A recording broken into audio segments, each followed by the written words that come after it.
আমন্ত্রণ জানাচ্ছি এটিএন বাংলা বিশেষ সাপ্তাহিক আয়োজন চট্টল এক্সপ্রেসে। সঙ্গে আছে আমি শামুন হুসাইন। সুপ্রিয় দর্শক, আমাদের এই বিশেষ আয়োজনে আমন্ত্রিত অতিথি হয়ে উপস্থিত থাকেন চট্টগ্রামের সমাজ এবং রাষ্ট্রের সাথে সম্পৃক্ত বিশিষ্ট ব্যক্তিদ্বয়, যাদের মাধ্যমে আমরা জানতে চাই চট্টগ্রামের সমাজ এবং রাষ্ট্রের অতীত, বর্তমান, আগামীর গতিপথ সহ নানান দিক জানতে চাই। চট্টগ্রামকে নিয়ে কী ভাবনা, তাদের ব্যক্তি জীবনে অপ্রকাশিত বিভিন্ন ঘটনা ও সফলতা ব্যর্থতার কথা। সুপ্রিয় দর্শক, আপনারা সকলেই জানেন এই চট্টল এক্সপ্রেসের মাধ্যমে আমরা আলোচনা করি চট্টগ্রামের উন্নয়ন, সমস্যা এবং সম্ভাবনা নিয়ে। তার পাশাপাশি রাষ্ট্রের খুবই গুরুত্বপূর্ণ একটি খাত নিয়ে কথা বলবো, সেটা হচ্ছে স্বাস্থ্য খাত। আসলে স্বাস্থ্য খাত চট্টগ্রামে কি অবস্থায় আছে, শক্তিশালী অবস্থায় নাকি জরাজীর্ণ অবস্থায়, নাকি সামনে আমরা আশাবাদী হচ্ছি, নাকি আমরা এখনও আশঙ্কায় আছি, তা নিয়ে আজ আমরা ব্যাপক আলোচনা করব। পাশাপাশি আপনারা সকলে জানেন করোনা পরিস্থিতি এখন আসলে দিন দিন একটু আমাদের চট্টগ্রামে খারাপের পথে। আমরা এই করোনা পরিস্থিতি নিয়ে কথা বলবো এবং সরকারিভাবে করোনা পরিস্থিতিকে মোকাবেলা করার জন্য কী প্রস্তুতি নিয়ে আছে তা নিয়ে আজ আমরা ব্যাপক আলোচনা করব। পাশাপাশি সরকারের পাশাপাশি বেসরকারি খাতও, বেসরকারি হাসপাতালও কী প্রস্তুতি নিয়ে আছে এই করোনা পরিস্থিতি নিয়ে, তা নিয়ে আজ আমরা ব্যাপক আলোচনা করব। উক্ত বিষয়গুলোর আমরা আলোচক হিসেবে দুজন সম্মানিত অতিথিকে আমাদের স্টুডিওতে আমন্ত্রণ জানিয়েছি। আমি যদি একটু পরিচয় করে দিই, সরকারি প্রতিনিধি হিসেবে আমাদের স্টুডিওতে উপস্থিত হয়েছেন বিভাগীয় স্বাস্থ্য পরিচালকের কার্যালয় চট্টগ্রাম বিভাগের যিনি প্রধান হিসেবে আছেন জনাব ডাক্তার অংশুইপু মার্মা। আপনাকে স্বাগত আমাদের এই বিশেষ অনুষ্ঠান। ধন্যবাদ আমাদের দাওয়াত দেওয়ার জন্য। বেসরকারি খাত নিয়ে কথা বলার জন্য আমরা একজন বেসরকারি প্রতিনিধিকে আমরা আমন্ত্রণ জানাচ্ছি। আমি একজন পরিচয় করেছি চট্টগ্রামের হাসপাতাল এবং ডায়াগনস্টিক মালিক সমিতির সম্মানিত সহ সভাপতি এবং সারা জাগানো স্বাস্থ্য প্রতিষ্ঠান, বেসরকারি স্বাস্থ্য প্রতিষ্ঠান পার্কভিউ হাসপাতালের সম্মানিত ব্যবস্থাপনা পরিচালক জনাব ডাক্তার ATM রেজাউল করিম। আপনাকেও স্বাগত আমাদের বিশেষ অনুষ্ঠানে। কেমন আছেন আপনি? ধন্যবাদ আজিম, ভালো আছে। আমাকে দাওয়াত দেওয়ার জন্য আপনাকে অশেষ ধন্যবাদ। ডাক্তার অংশুইপু মার্মা, একটা সরল প্রশ্ন নিয়ে শুরু করতে চাই। এখন চট্টগ্রামের স্বাস্থ্য খাত কী অবস্থা আছে? আমরা একটা সময় খুব আশঙ্কায় ছিলাম, এখন আমরা আশাবাদী হব কিনা, এবং করোনা পরিস্থিতি এখন আপনারা কীভাবে মোকাবেলা করার জন্য কী প্রস্তুতি নিয়ে আছেন? ধন্যবাদ আপনাকে বিষয়ভিত্তিক প্রশ্ন করার জন্য। প্রথমে করোনা সম্পর্কে যদি কথা বলতে চাই, আমাদের পিছন দিকে একটু ফিরে দেখাতে হবে। আপনি 2019-20 সালের দিকে যদি তাকান, আমরা কেন সারা পৃথিবী করোনা মোকাবেলার জন্য আমরা কেউ রেডি ছিলাম না, তাই না? একদম ভেরি ব্র্যান্ড নিউ ডিজিজ। তখন আমাদের নাই অক্সিজেন, নাই হাই ফ্লো নেজাল ক্যানুলা, তারপর নাই PPE, ইভেন অন্যান্য প্রয়োজনীয় যন্ত্রপাতি, তাই না? যেমন জীবন রক্ষাকারী অক্সিজেন থেকে শুরু করে, তাই না, বুঝি না এই চিকিৎসার সাথে সম্পৃক্ত ইভেন ভেন্টিলেটর থেকে শুরু করে সব কিছু, তাই না? তারপরে ইভেন আমার মনে পড়ে, আমি তখন সিভিল সার্জন ছিলাম বান্দরবনে। আমি নিজে PPE কিনেছিলাম, 2টা PPE 15,000 টাকা ক্যাশ টাকা দিয়ে আমি কিনেছিলাম। আমাকে সার্ভিস দিতে হবে প্লাস নিজেরও আত্মরক্ষা করতে হবে, তাই না? তারপরে এইভাবে কিন্তু আমরা ডাক্তার নার্সরা, আমার কষ্ট লাগে, আমাদের MLSS, ওয়ার্ড বয়, সুইপার, তারাও কিন্তু নিজের পয়সা খরচ করে একটা মাস্ক PPE কেনার চেষ্টা করেছিল। তারাও তো চিকিৎসার অংশ। আমরা টিম অ্যাপ্রোচে কাজ করি, তাই না? সেই অবস্থায় ছিল কীরকম, তারপর পর্যায়ক্রমে আমরা আমাদের সারা দেশব্যাপী আমরা ক্যাপাসিটি বিল্ড আপ করেছি। ছিল না মাস্ক, তাই না, সারা দেশে, হ্যাঁ, এবং প্রকম্পের জন্য চট করে আমরা কেনাকাটা করব, বাজেট কোথায়, দেশে একটা প্রক্রিয়া করতে হবে। তা সেই অবস্থা থেকে যদি চিন্তা করেন, আমাদের তখনকার হিসাবটা, আমেরিকার টোটাল পপুলেশন প্রায় 33 কোটি, তাদের ওখানে 12 লক্ষ মানুষ মারা গেছে। আর আমাদের দেশে যদি আমরা 18 কোটিও ধরি, তাহলে আমাদের যদি মৃত্যু তাদের হিসাব যদি হিসাব করে 6 লক্ষ মানুষ মারা যাওয়ার কথা। কিন্তু তা না হয়ে আমরা সারা দেশবাসীকে, আমাদের স্বাস্থ্যকর্মীদেরকে, জিও, হ্যাঁ, সরকারি বেসরকারি স্বাস্থ্যকর্মী সবাইকে A to Z তাদেরকে আমি সেলুট জানাই। কি জন্য আমরা সবার সক্রিয় অংশগ্রহণে আমাদের মৃত্যুর হার ছিল মাত্র 30,000-এর কোটায়, হ্যাঁ। তা আমরা আমাদের লিমিটেড সুযোগ সুবিধা দিয়ে আমরা খুব ভালো ম্যানেজ করছি, এটা বলতেই হবে। নাই এর মধ্যে যেমন আমাদের দেশে একটা ভয় ছিল যে ভেন্টিলেটর দিলে রোগীর সমস্যা হয়, তাই না? কিন্তু আমরা ভেন্টিলেটর প্রথম দিকে ছিল না। ভেন্টিলেটর যেহেতু ম্যানেজমেন্টটা একটু ব্র্যান্ড নিয়ে, তাই না, তার সক্ষমতা, তার পরিষ্কার পরিচ্ছন্নতা, আমরা ইনফেকশন প্রিভেনশন কন্ট্রোল মেজার যেটা বলি, সেটা সব জায়গায় কি অ্যাডিকুয়েট ছিল না।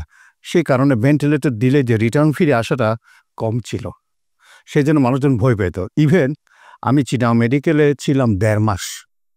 আমার যখন অক্সিজেন চাহিদা প্রথমে 10 লিটার থেকে 14, 15, 40 লিটার, 60 লিটার দেওয়ার পরও মিনিটে আমার অক্সিজেন স্যাচুরেশন মাত্র তখন 80।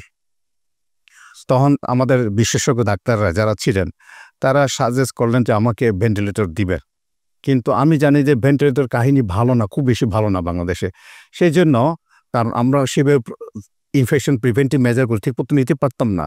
হ্যাঁ, আমাদের স্টাফরা যারা ওয়েল ট্রেন বা ছিল না, সেই জন্য যেহেতু ভেরি ব্র্যান্ড নিউ হিসেবে তখন আমি না করেছিল। তার পরিবর্তে আমি আরও এক্সট্রা 15 লিটার অক্সিজেন নেওয়ার জন্য দিতে বললাম। তাহলে 60, 15, 75 লিটার অক্সিজেন নেওয়ার পরে আমার স্যাচুরেশন আসে 95, 96। তখন মনে করলাম যে আমার মনে হয় ঠিক আছে, এটা ঠিক আছে এইভাবে। তারপর পর্যায়ক্রমে চিকিৎসা করে আমি 1.5 মাস ছিলাম চিটাং মেডিকেলে। আর চিটাং মেডিকেলের সর্বস্তর ডাক্তার, নার্স যারা বিভিন্ন টিমে কাজ করেছে তাদের সকলের কাছে আমি কৃতজ্ঞতা জানাই। আমি সকলের চিকিৎসায় আমি সুস্থ হয়ে ফিরে আসছি। আরেকটা বিষয় কথা প্রসঙ্গে, কিন্তু এটা সত্যকে সত্য বলতেই হবে। আমি সেই সময় পারভিউ চিটাং প্রাইভেট হাসপাতাল একটি ছিল, সেখানে আমার এক বন্ধু ছিলেন, ডাক্তার রেজাউল করিম, আমরা একই বেচের। উনি ছিলেন, ওনার সহযোগিতা পেয়েছিলাম। আমার মনে পড়ে 3 বার আমি ওখানে সিটি স্ক্যান করেছিলাম, এবং পারভিউর পক্ষ থেকে আমাকে মানে অনেকটা কমপ্লিমেন্ট করে দিয়েছিলেন। এবং সুতরাং আমার চিকিৎসার পিছনে তাদের পারভিউর কন্ট্রিবিউশন আছে, সেই জন্য আমি এখন বসে কথা বলছি, তাই না? আর এখনকার কথা যদি বলেন আপনি, তখন তো ব্র্যান্ড নিউ।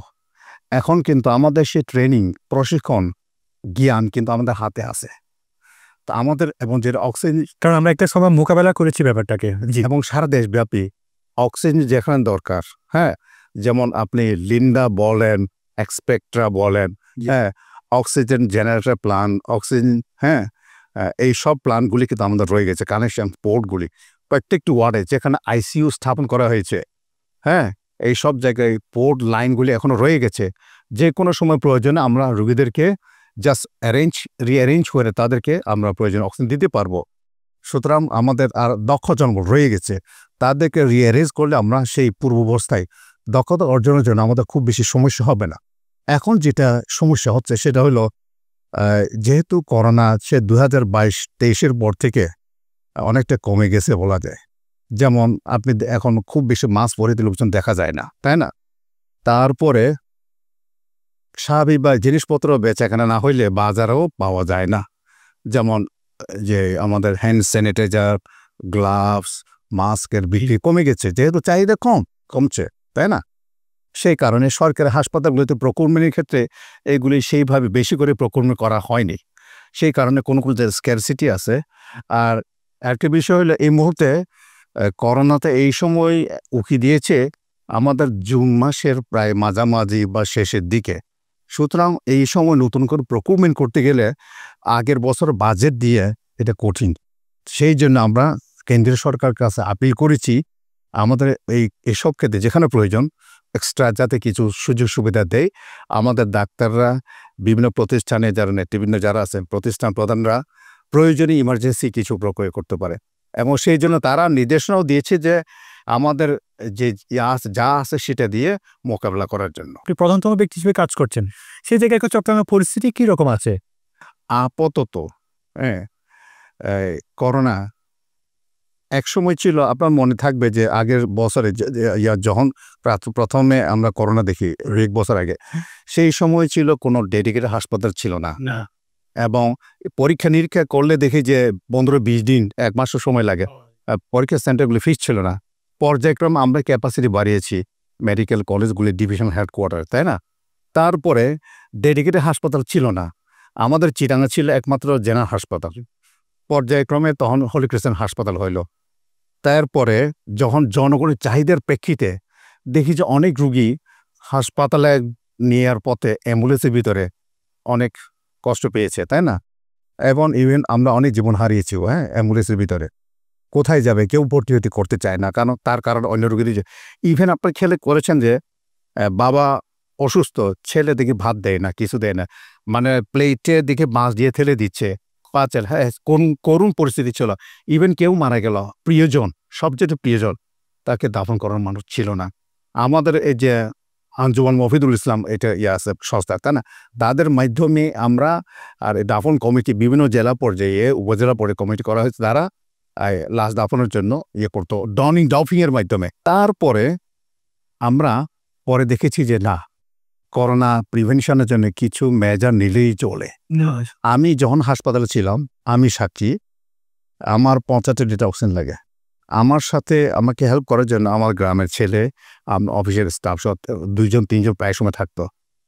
তারা সার্বক্ষণে আমার সাথে থাকতো। তাদের কারো করোনা হয়নি। কি করতো তারা?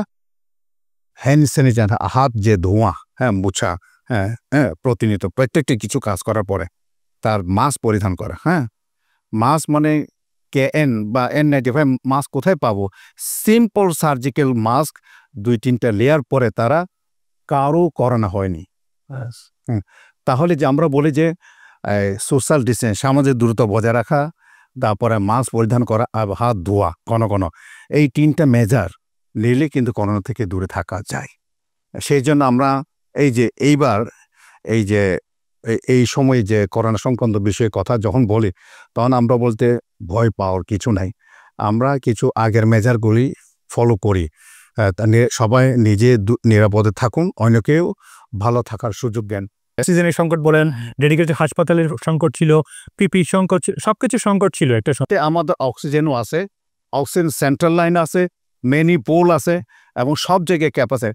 ইভেন অক্সিজেন জেনারেটর, যেটা অক্সিজেন কনসেন্ট্রেটর, বাতাস থেকে অক্সিজেন টেনে রোগীকে সেবা দেবে, একটা পোর্ট দিয়ে, একটা মেশিন দিয়ে 2-3জনকে অক্সিজেন দিতে পারে। এরকম যন্ত্রপাতি কিন্তু প্রত্যেকটি জেলা, প্রত্যেকটি উপজেলা হাসপাতাল আছে। ইভেন আমার ডিভিশনে প্রত্যেকটি হাসপাতালে কোথায় কত আছে আমরা তালিকা করেছি, এবং সব কিছু রেডি রেখেছি, প্রয়োজনে যাতে আমাদের স্বাস্থ্যকর্মীরা ব্যবহার করতে পারে। সুতরাং এই মুহূর্তে ভয় পাওয়ার কিছু নেই। আরেকটা বিষয় আপনার জন্য বলে রাখি, আমরা তো প্রথম দিকে চিটাং জেনারেল হাসপাতাল, ডেডিকেটেড হাসপাতাল, পরে জনগণের চাহিদার প্রেক্ষিতে দেখেই তো উপায় নাই, চিটাং মেডিকেলের করোনা ইউনিটটা খুলে দিতে বাধ্য হয়েছিল, যে কারণে আমি চিটাং মেডিকেলে ছিলাম। তারপরে বেসরকারি পর্যায়ে প্রথমে এগিয়ে আসে পারভি হাসপাতাল, যে পারভি হাসপাতাল আমি আপনাকে আগেও বলেছি, এবং পারভি হাসপাতাল অবদান অনস্বীকার্য।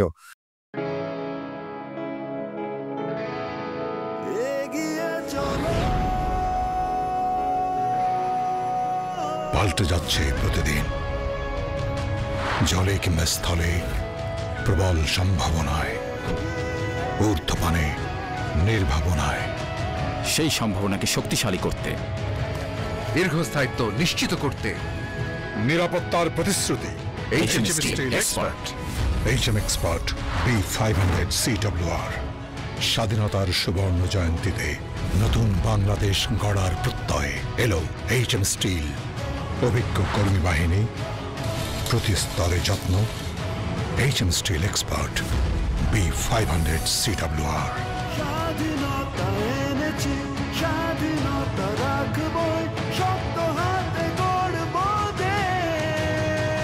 দৃঢ়, মজবুত, শক্তিতে অটুট। HM Steel। Spell magic. MAGIC, magic.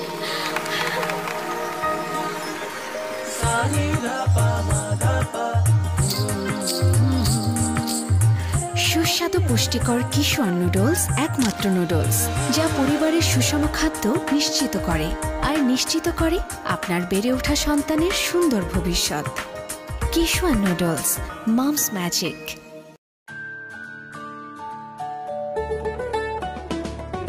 Kishwan pasta, yummy Kishwan pasta, আজ হবে সবার ফেভারিট নাস্তা। কিশোয়ান পাস্তা প্রতিদিন চাই, হেলদি টেস্টি মজা করে খাই। Kishwan pasta macaroni, It's tasty, fantastic and yummy. মায়েদের আস্থা Kishwan pasta. Kishwan muffin cake. হইচই মাতামাতি করি সবে কারাকারি, কিশোয়ান মাফিন কেক।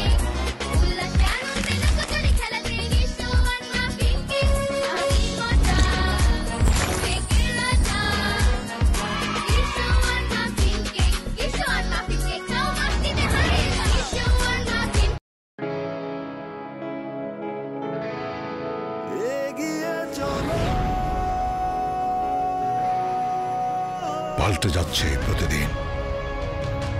জলে কিংবা স্থলে প্রবল সম্ভাবনায়, ঊর্ধ্বপানে নির্ভাবনায়।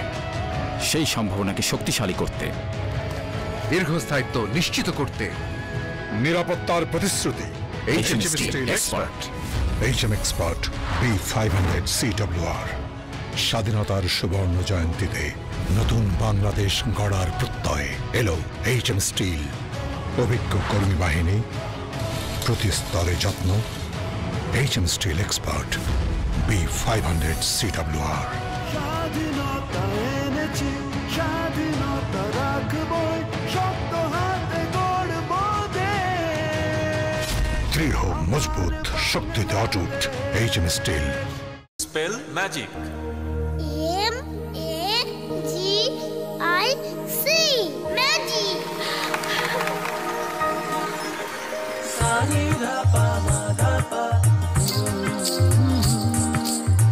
সুস্বাদু পুষ্টিকর কিশোর নুডলস একমাত্র নুডলস যা পরিবারের সুষম খাদ্য নিশ্চিত করে আর নিশ্চিত করে আপনার বেড়ে ওঠা সন্তানের সুন্দর ভবিষ্যৎ। Kishwan noodles, moms magic.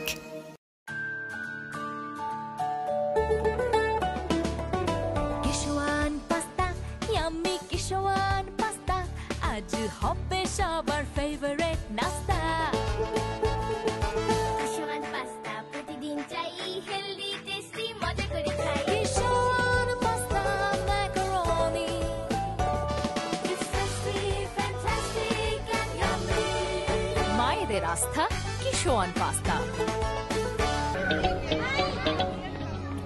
কিশোয়ান muffin cake. হইচই মাতামাতি করি সবে কারাকারি, কিশোয়ান মাফিন কেক। উল্লাসে আনন্দে লুকোচুরি খেলাতে, কিশোয়ান মাফিন কেক। আমি মজা, কেকের রাজা। কিশোয়ান মাফিন কেক, কিশোয়ান মাফিন কেক, নাও মাস্তিতে হারে।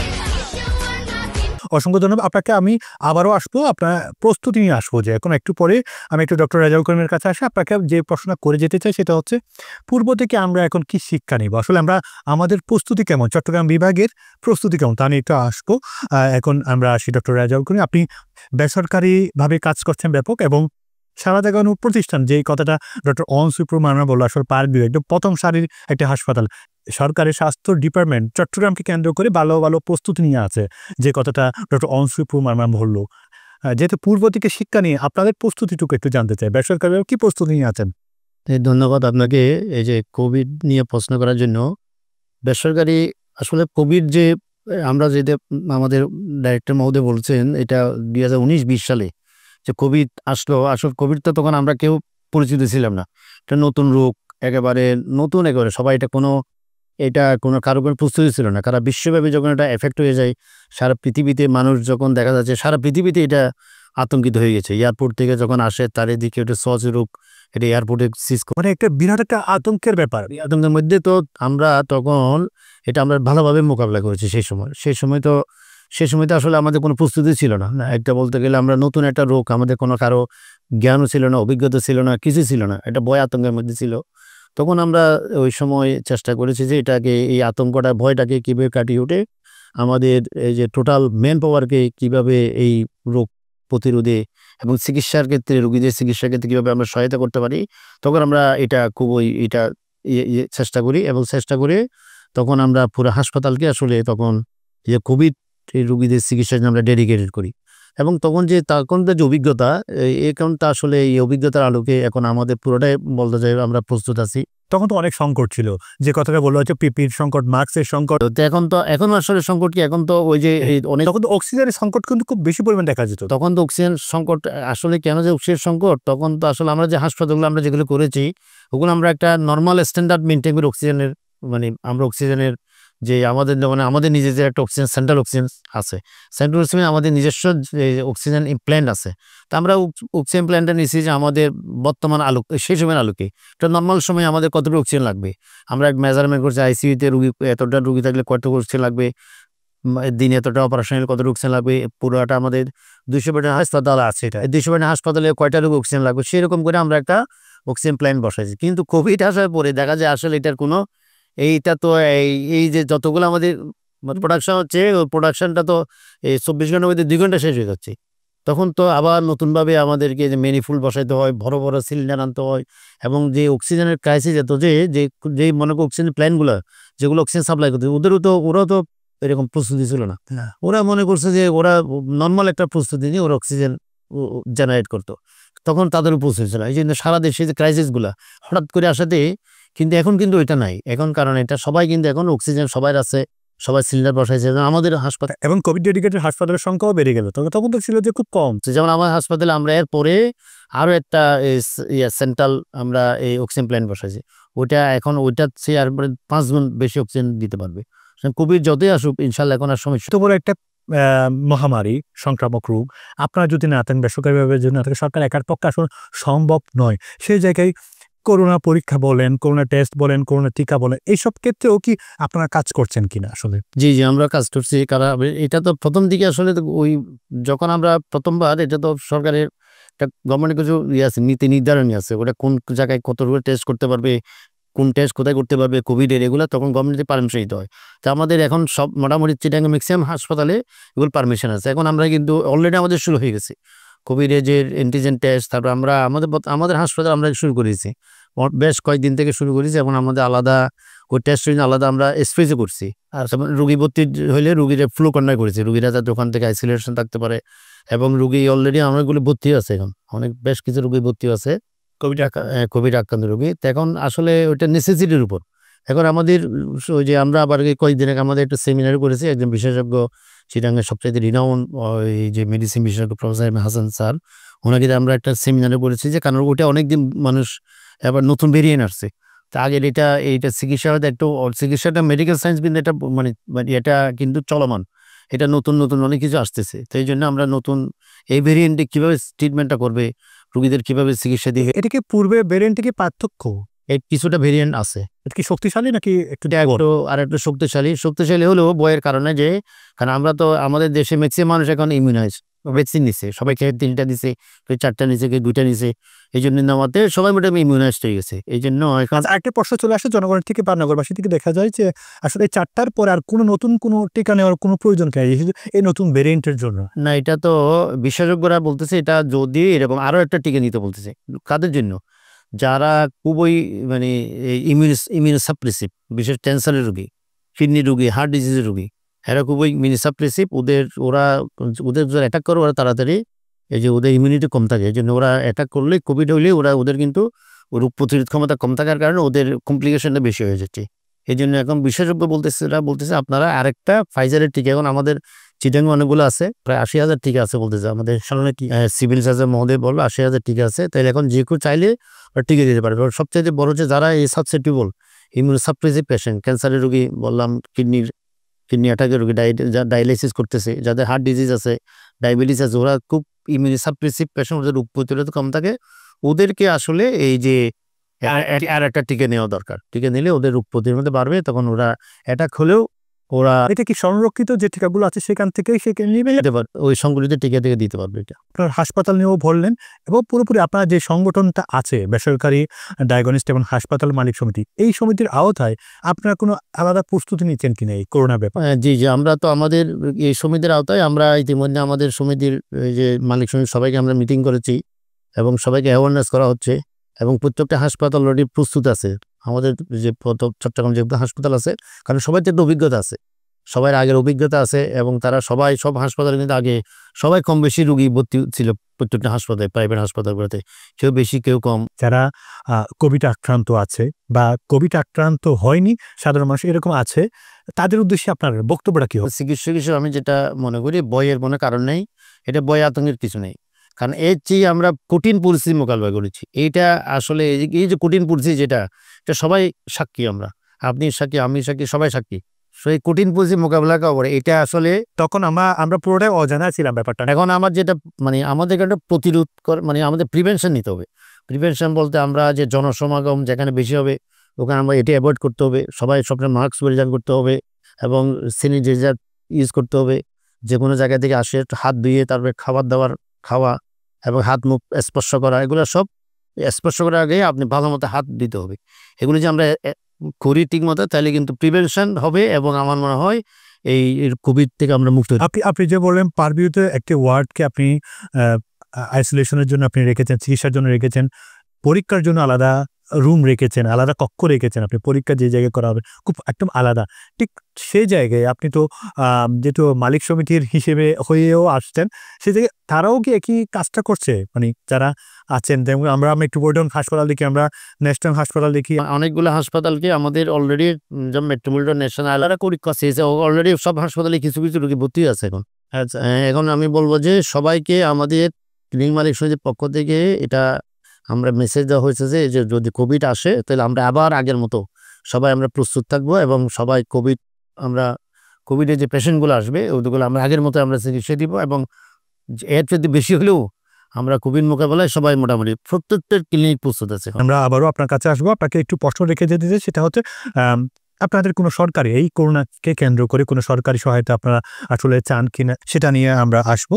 জনাব ডাক্তার অনসুটুর মার্মা, আপনাকে যে প্রশ্নটা রেখে গিয়েছিলাম যে প্রস্তুতি, আমরা তো আসলে করোনা দেখেছি প্রত্যন্ত অঞ্চল এবং আমার শহর এবং চট্টগ্রাম জেলা কি অবস্থা আছে বর্তমানে প্রস্তুতি? আচ্ছা, আপনারা ওই যে প্রথম থেকে যদি আমরা হিসেব করি 2019-20 সালের দিকে প্রথম যখন করোনা দেশে ঢুকে, তখন আমাদের দেশে বিদেশ থেকে করোনা আসে, তাই না?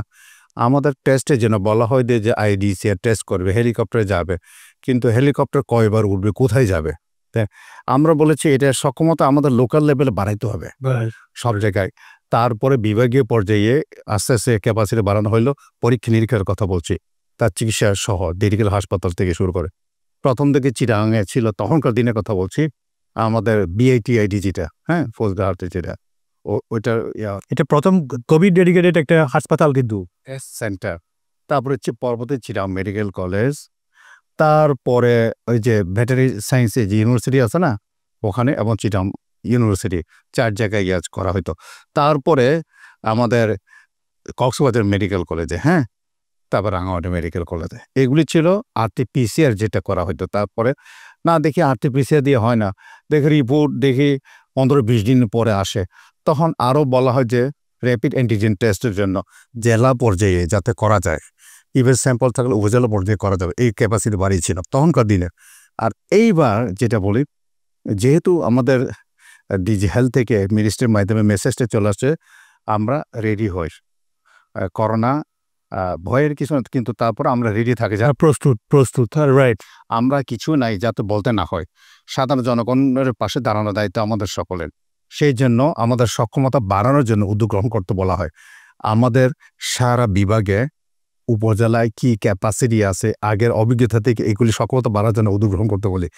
একইভাবে যদি রোগী আসে, প্রাথমিকভাবে চিটাগাংয়ে বিভাগীয় হেডকোয়ার্টারে চিটাগাং জেনারেল হাসপাতালকে ডেডিকেটেড হাসপাতাল হিসেবে ডিক্লেয়ার করা হয়। সেইভাবে আমাদের জনবল, আমরা বিভিন্ন উপজেলা থেকে আগে করোনাকালীন সময় যারা ডিউটি করেছিল, যারা এক্সপার্ট প্রশিক্ষিত, হ্যাঁ, তাদেরকে আমরা কিছু ডেপুটেশন দিই চিটাগাং জেনারেল হাসপাতালে। আর সব জায়গায় প্রয়োজন লজিস্টিক্সের capacity, oxygen concentrator, oxygen cylinder, central oxygen, তাদের কী অবস্থা সেগুলি আমরা অ্যাসেস করি। সবগুলি যদি কোনো জায়গায় কিছু থাকে, সেগুলির সক্ষমতা বাড়ানো প্লাস রেডি হওয়ার জন্য আমরা নির্দেশনা দিয়ে থাকি, হ্যাঁ। তারপরে যেখানে ভেন্টিলেটর কথা আছে সেখানে এগুলি অক্সিজেন নেজেল ক্যানুলা সবগুলি ফুল সুইং ফাংশনই যে কোনো সময় করার দরকার হলে যাতে আমরা করতে পারি, সেই সক্ষমতা বাড়ার জন্য পরামর্শ দিয়ে থাকে। সেই জন্য আমরা প্রতিটি উপজেলা, জেলা, জেনারেল হাসপাতালে সব জায়গায় আমরা করি। তার মধ্যে চিটাগাং শহর ডেডিকেটেড হাসপাতাল হিসেবে আমরা চিটাগাং জেনারেল হাসপাতাল, তারপর আমাদের বিআইটিআইডি, চিটাগাং মেডিকেলেও 30টা সিট আছে। মানে এক কথায় আপনি একটা প্রত্যন্ত জায়গা পর্যন্ত আপনি প্রস্তুতি। কোনো সময় প্রতিদিনই মিটিং করি, আপডেটটা জানে কোথায় অগ্রগতি কোথায়, এবং সেন্ট্রালি ডিজি হেলথের মাধ্যমে দেশের প্রেক্ষাপটটা তুলে ধরা হয় সাধারণ জনগণকে অভয় দেওয়ার জন্য আমাদের প্রস্তুতি কি আছে, আমরা কি করছি, সেই বিষয়গুলি। যেহেতু আমাদের পাশেই লাগানো 3টি পার্বত্য জেলা আছে, আপনি এই দায়িত্বও আছেন, তো সেইখানেও কি আপনার প্রস্তুতি আছে? হ্যাঁ, সব জায়গায় আছে, সব জায়গায় আছে। যেমন রাঙামাটি তো আগের বার আরটিপিসিআর করা হয়েছিল, র্যাট তো করা হচ্ছে, র্যাটের জন্য। আর সেন্ট্রাল সিএমএসডি, সেন্ট্রাল যে মেডিকেল স্টোর যে ডিজি হেলথের অধীনে, সেখানে যেই সব আছে আরটিপিএসের কিট এবং র্যাপিড অ্যান্টিজেন টেস্টের কিটগুলি সারা দেশে আমরা ডিস্ট্রিবিউট করা হয় চাহিদা মোতাবেক। হ্যাঁ, যে কোনো প্রয়োজন যাতে এখন পর্যাপ্ত কিট কি আপনি সরবরাহ করছেন কিনা আসলে সরকারিভাবে? একটু আমাদের স্ক্যারসিটি ছিল সারা দেশে, যেহেতু মাঝখানে ছিল অনেকটা, তাই না, করোনা। এখন আমরা যেগুলি ছিল সেগুলি ডিস্ট্রিবিউট করার জন্য বলা হচ্ছে, আর নতুনভাবে সংগ্রহের প্রক্রিয়া চলমান আছে। আর কি বুঝছেন আপনি আসলে কি বেড়ে যাচ্ছে কিনা আসলে করোনা রোগী? করোনা যদি তাই বলি, কথা যদি বলি, এই মুহূর্তে চিটাগাং জেনারেল হাসপাতালে 6 জন রোগী ভর্তি আছে। 2 জন হইল আইসিইউতে আর 4 জন হলো আইসোলেশন ওয়ার্ডে। হ্যাঁ, আর এই যে যদি মর্টালিটির কথা বলি, এই যে আমরা কথা বলি না কোমরবিডিটি, ডাক্তারে যা বলেছেন যে একটু আগে, কোমরবিডিটি যাদের দেখি যে কিডনি ফেইলুর রোগী, ইমিউনোসাপ্রেসিভ পেশেন্ট, ক্যান্সার রোগী, আর এমনি চিকিৎসা করলেও হবে, চিকিৎসা না করলেও তো এমনি পর্যায়ক্রমে খারাপের দিকে যাবে, এরকম কিছু রোগী যারা আছে তাদের জন্য ঝুঁকিটা বেশি। তারা এমনি চিকিৎসা করলেও হবে, করোনা হইলেও বেশি খারাপ হইতে পারে, বা করোনা হইলে তো আরও বেশি দ্রুত। করোনা যেহেতু ইমিউনোসাপ্রেসিভ স্ট্যাটাসে আছে, তাতে কিটের কথা আছে, আপনার যেগুলো সরঞ্জামের যেগুলো প্রয়োজন ডাক্তারদের এবং পরীক্ষার ক্ষেত্রে, সেই সবগুলো নিয়ে আপনি প্রস্তুত আছেন কিনা?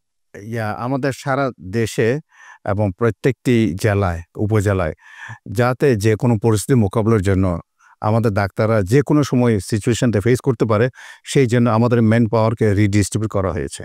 জি, যেমন আমরা চিটাগাং জেনারেল হাসপাতালে করোনা হইলে আইসিইউ চালাতে হবে, তাই না, তারপরে আইসোলেশন ওয়ার্ড চালাইতে হবে, আবার আইসোলেশন ওয়ার্ডে ডিউটি করা ডাক্তার বা নার্স আবার জেনারেল রোগীদের সাথে মিশে যাবে, এটা না, তাদেরকে আলাদাভাবেই তাদেরকে রাখা হয়েছে। এই রোগটার মধ্যে আসলে দ্রুত একটু খারাপের দিকে চলে যায়, সেই জায়গায় আইসিইউর কোনো আপনারা এরকম ভালো করে প্রস্তুতি রাখছেন কিনা? আমরা মেডিকেল চিকিৎসা বলতে শুধু আমরা জেলা হাসপাতাল না, মেডিকেল কলেজ সহ চিটাগাং মেডিকেলে অতি সম্প্রতি 30টা থেকে 60টি আইসিইউ বেডে আপগ্রেড করা হয়েছে। আইসিইউ বেড, তার মধ্যে মানে 20-30টা বেড শুধুমাত্র কোভিড রোগীদের জন্য ডেডিকেট করা আছে। এখনো কোনো রোগী ওখানে ভর্তি হয়নি, যাওয়া প্রয়োজন পড়ে নাই। হ্যাঁ, যাওয়া প্রয়োজন না হলে খামরা রাখবো না। এখন আইসিইউর মধ্যে কাজ করে যাচ্ছে। হ্যাঁ, আমাদের আপাতত জেনারেল হাসপাতাল দিয়ে চলছে, জেনারেল হাসপাতালের সক্ষমতা আছে, প্রয়োজনে আমরা 250 বেডকে আমরা কোভিড রোগী ভর্তি করাবো জেনারেল হাসপাতালে, সেই সিচুয়েশন এখনো হয়নি। তারপর আমরা ফুল সুইংয়ে আমরা রেডি আছি। পাশাপাশি আরও দুটো রোগ নিয়ে আসলে আপনারা বেশ কাজ করেছেন, চিকনগুনিয়া এবং ডেঙ্গুও কিন্তু বেড়েছে, যেহেতু এখন বৃষ্টি রোদ আসলে একসাথে সব কিছু হচ্ছে। চিকনগুনিয়া রোগ এবং ডেঙ্গু রোগ এগুলো নিয়ে যদি বা সরকারভাবে আগে থেকে কাজ করে যাচ্ছে, এখন এই মুহূর্তে তিনটাকে একসাথে সমান তালে আপনি কীভাবে কাজ করছেন? ঠিক আছে, আপনি জানেন ডেঙ্গু, হ্যাঁ, ডেঙ্গু এই সময়ের রোগ, এই যে আমরা বৃষ্টি বাদলের দিনে তখনই ওটা প্রকোপ বেড়ে যায়, ডেঙ্গু বেড়ে যায়। তবে আসার কথা হইল, এই যে এখন জুন মাসের আজকে 29 তারিখ, তাই না, এই সময় কিন্তু ডেঙ্গু রোগী বেশি থাকে, হ্যাঁ, এবং আমাদের ক্যাজুয়ালিটিও থাকে। সেই হিসাবে গত বছর মানে 2024 সালে 14,000-এর বেশি ডেঙ্গু রোগী এই সময় পর্যন্ত, সারা বছরে 14,000-এর বেশি, প্রায় 15,000-এর মতো ছিল রোগী। আমাদের এখনো পর্যন্ত 1300-1400 রোগী, পুরো ডিভিশনের কথা বলছি। তারপরে অনেক কম মৃত্যু এই যাবৎ মাত্র 3 জন, পুরো ডিভিশনের কথা বলছি ডেঙ্গু। তার মানে কি আমাদের সক্ষমতা আছে, প্রস্তুতিও আছে, সাথে সাথে প্রয়োজন চিকিৎসা ব্যবস্থা গ্রহণ করা হয়েছে। এবং সুতরাং প্রম্পট আমরা বলি ইডিবি, early diagnosis, prompt and effective treatment, এটা এনশিওর করার কারণে আমরা মৃত্যু হাত থেকে আমরা রক্ষা করতে পেরেছি অনেক। চিকনগুনিয়া ডেঙ্গুর তুলনায় চিকনগুনিয়া কিন্তু মানুষ মরে না। চিকনগুনিয়াতে সাফারিংসটা বাড়ে, শরীর ল্যাথার্জি থাকে, ব্যথা করে উঠতে মানে শরীর লাগে, হ্যাঁ, সেই হিসেবে চিকনগুনিয়াতে ক্যাজুয়ালিটি হয় না। হ্যাঁ, তারপরে যদি আমরা একটা বিষয় কি, আমরা একটা মশা কামড় থেকে যদি আমরা দূরে থাকতে পারি, নিজের পার্সোনাল সেফটি, নিজের আত্মরক্ষার জন্য, এবং যদি মশা কামড় থেকে দূরে থাকার জন্য পার্সোনাল প্রোটেক্টিভ মেজার এবং এনভায়রনমেন্টাল কন্ট্রোল এইসব যদি করি, তা ম্যালেরিয়া, ডেঙ্গু, চিকনগুনিয়া 3টা রোগ থেকে আমরা সরকারিভাবে যে লজিস্টিক সাপোর্টগুলো প্রয়োজন সরকারিভাবে এগুলো কি আসলে অ্যাভেলেবেল রাখছেন কিনা? যে বিষয় ডেঙ্গু, চিকনগুনিয়া, ম্যালেরিয়া ক্ষেত্রে আপনাদের এই 2টা পার্ট আছে। এই লোকাল গভর্নমেন্টের একটা ভূমিকা আছে, বা সিটি কর্পোরেশন বা স্থানীয় সরকার, রাইট এক কথা লোকাল গভর্নমেন্ট একটা তার এনভায়রনমেন্টাল কন্ট্রোল, ড্রেনেজ, এই সে তারপরে স্বাস্থ্য সচেতনতা সৃষ্টি করা সাধারণ জনগণের মধ্যে, যেমন ঘর ছাদ বাগান করা, ড্রেনেজ, এইটাই সেটা, মানে যে সব জায়গায় পানি জমে থেকে মশা ব্রিডিং, এডিস মশা ডিম পারে, তাই না? এইগুলি ইয়ার জন্য ক্ষেত্রে কিন্তু লোকাল গভর্নমেন্ট খুবই ইম্পর্টেন্ট এই ব্যাপারটা নিয়ে কাজ করার জন্য। জনগণ যারা আমরা বিভিন্ন জায়গায় বসবাস করি, আমাদেরও দায়িত্ব আছে, তাই না? মানে আমাদের পরিবেশটা পরিষ্কার পরিচ্ছন্ন রাখার দায়িত্ব আমাদের সকলেরই, শুধু সিটি কর্পোরেশন দিকে তাকায় থাকলে হবে না। সিটি আমাদের প্রত্যেককে ইন্ডিভিজুয়ালি একটু সচেতন হতে হবে। আর চিকিৎসা পার্টটা আমাদের ডাক্তার, হাসপাতাল। সেই জন্য আপনাকে একটু খুশি খবর, আমি এই যে একটু আগে অফিস থেকে আসছি, হ্যাঁ, আপনার সাথে যখন যোগাযোগ হয় তখন আমি অফিসে, তা আমি আমাদের সিএমএইচ এখানে আছে, হ্যাঁ, আমাদের বোর্ড ডিপোর্ট, হ্যাঁ, যে মেডিসিন ডিপোর্ট যে তাদের সাথে কথা বলে দেখ, আমাদের রিসেন্টলি প্রায় 15 থেকে 20 হাজারের মতো স্যালাইন পেয়েছি, যেটা ডেঙ্গু চিকিৎসায় কাজে লাগে।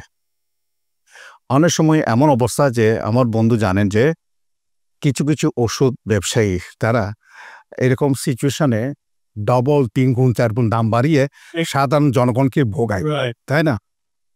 আমরা কদিন কেউ মেয়র মহোদয়কে ধন্যবাদ যাই, মেয়র আমাদের চিটাগাঙে মেয়র মহোদয় ডাক্তার হওয়ার সুবাদে যেটা সুযোগ হয়েছে, উনি ওনার একটা টিম করেছেন যাতে অতিরিক্ত কেউ দাম নিতে না পারে, ইভেন মাস্ক যেটা 2 টাকা সেটা 10টা 20 টাকা যাতে কেউ নিতে না পারে।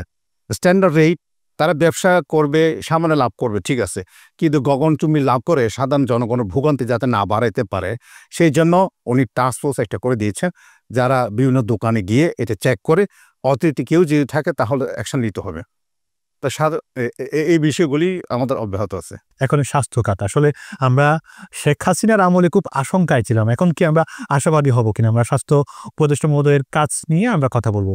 আমরা এই ফাঁকে আসি, ডক্টর রেজাউল করিম, আপনাকে যে ডেঙ্গু, করোনা, চিকুনগুনিয়া এগুলোর জন্য কোনো সরকারিভাবে আপনারা মানে কিট বা অন্যান্য কোনো লজিস্টিক সাপোর্ট আপনারা চান কিনা, একদম সংক্ষেপে যদি আপনি বলতেন প্লিজ। আমি তো আগেও বলেছি, এগুলা ডেঙ্গু, চিকুনগুনিয়া, কোভিড, এগুলো যে আমাদের প্রস্তুতি এটা আছে। কারণ ডেঙ্গুর রোগটা তো গত বছর আসলে যেরকম ছিল আমাদের ডায়েটের মধ্যে বলেছেন, এবছর এই সিজনে কিন্তু এরকম ভয়াবহ আমরা দেখতেছি না।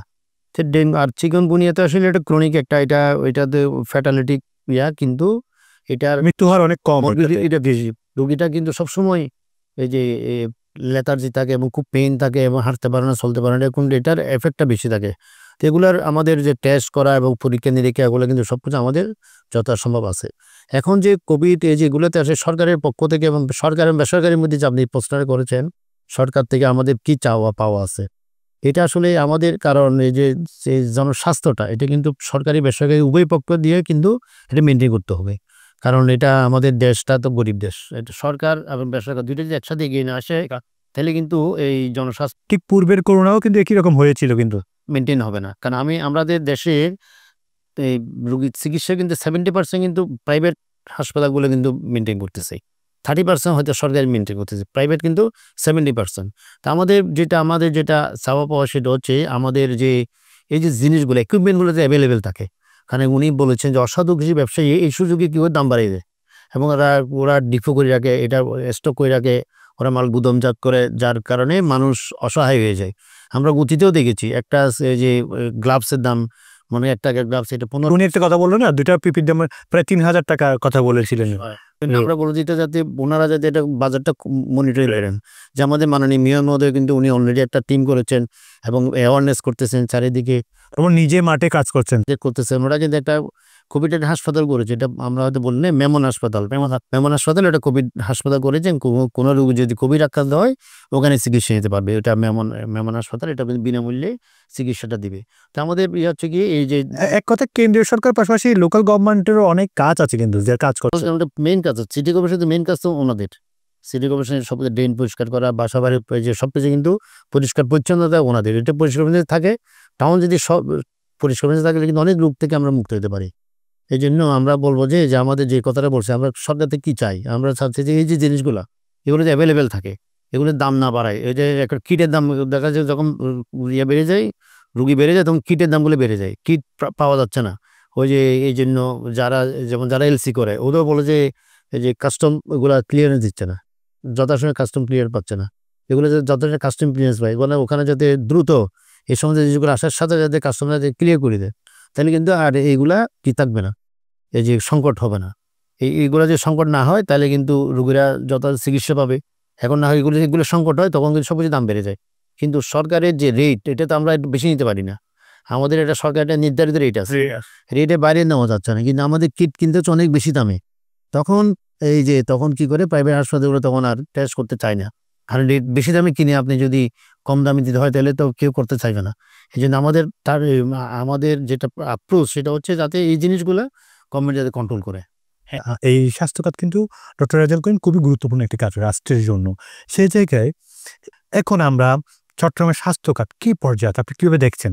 আমরা যেটা আমাদের চট্টগ্রামে আমরা যেটা মনে করি, চট্টগ্রামের এই যে চিকিৎসা কাজ যেটা সরকারি বেসরকারি, আমি আগে বলি যে সরকারি বেসরকারি হ্যাঁ উভয়টাই কিন্তু একসাথে রাইট। সরকারি যদি হাসপাতালগুলো ডেভেলপ না হয় তাহলে বেসরকারি কিন্তু ডেভেলপ হবে না। এই সরকারির মধ্যে আমি আগে বলেছি, আমি বলতে চাই সরকারি যে কমিউনিটি ক্লিনিকগুলো যেগুলো আছে সরকারের, এই কমিউনিটি ক্লিনিকগুলোকে সরকারকে ডেভেলপ করতে হবে। কমিউনিটিগুলো, কারণ মানুষ, গ্রামের মানুষ প্রথমেই ওখানে ইউনিয়ন ভিত্তিক উপজেলা ভিত্তিক যদি স্ট্রং করা হয়, কিন্তু ওখানে কিন্তু একদম মানুষ আমাদের ডাক্তাররা কেমন চিকিৎসা দিবে, ডাইরেক্টর মহোদয় আছে ওখানে, কিন্তু একজন ডাক্তার বসে চিকিৎসা দিবে কোনো পরিবেশ নাই। আমরা শুধু ডাক্তারের দোষারোপ করি, ডাক্তার গ্রামে যাচ্ছে না, চিকিৎসা দিতে যাচ্ছে না। হ্যাঁ, কিন্তু ওখানে একজন ডাক্তার যে বসে চিকিৎসা দিবে, উপরে একটা টিন শেড, ওখানে পানি ভরে বৃষ্টি হলে, আর ওখানে একটা ফ্যান নাই, গরম হয়তো কিভাবে চিকিৎসা, একটু অবকাঠামোগত উন্নতি করতে হবে। এরপরে যদি ওখানে যে অবকাঠামো উন্নত হয়, এরপরে উপজেলা হেলথ কমপ্লেক্সগুলো যদি অবকাঠামোতে আরো উন্নত হয়, তাহলে কিন্তু প্রচুর মানুষ, গ্রামের মানুষগুলো ওখানে আর শহরমুখী হবে না, চিকিৎসাটা যথাযথ পেলে ওরা আর শহরমুখী হবে না। অধিকাংশ ওখানে যে চিকিৎসা হয়ে যায় তাহলে শহরমুখী হবে। শহরমুখী এখন তো দেখেন চিটাং মেডিকেলে ওভারলোডেড, চিটাং মেডিকেলে এখন আপনি হাঁটতে পারবেন না, 3500 4000 রোগী সবসময় থাকে।